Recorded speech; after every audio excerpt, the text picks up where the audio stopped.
senhor presidente. Boa noite, novos colegas vereadores.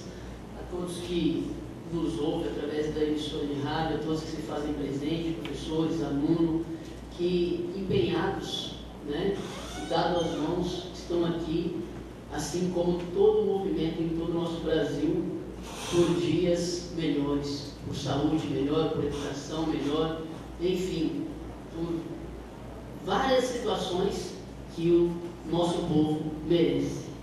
E venho parabenizar cada um, todos os movimentos pacíficos que estão acontecendo em todo o nosso país, e é isso, nosso município não poderia ficar de fora, precisava mostrar a cara, dizer, estamos aqui, precisamos, votamos para que algo de bom aconteça, e não está acontecendo, e precisa acontecer.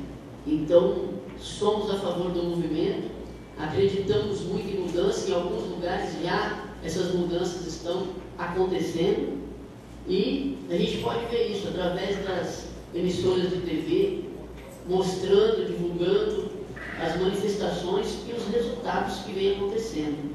Parabéns aos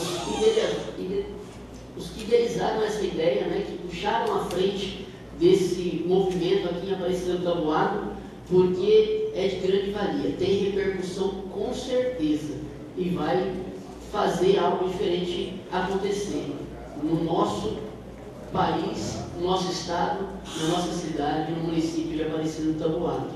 Estamos aqui representando a população que nos deu essa oportunidade. Esperamos, não sozinho, porque assim como vocês, uma andorinha sozinha não faz verão. Então, quando nós nos unimos, criamos força e podemos ir além do que nós pensamos, não é verdade? Então, parabéns por essa união, por essa força, e vamos junto, aonde precisar reivindicar, buscar, para que a melhoria venha acontecer, porque somos nós todos que precisamos e dependemos da educação, da saúde, de tudo aquilo que faz parte para uma família ser bem assistida, bem atendida dentro do município, dentro do estado, dentro do país. Meu muito obrigado a todos, um forte abraço a todos que nos ouvem, e fiquem com Deus.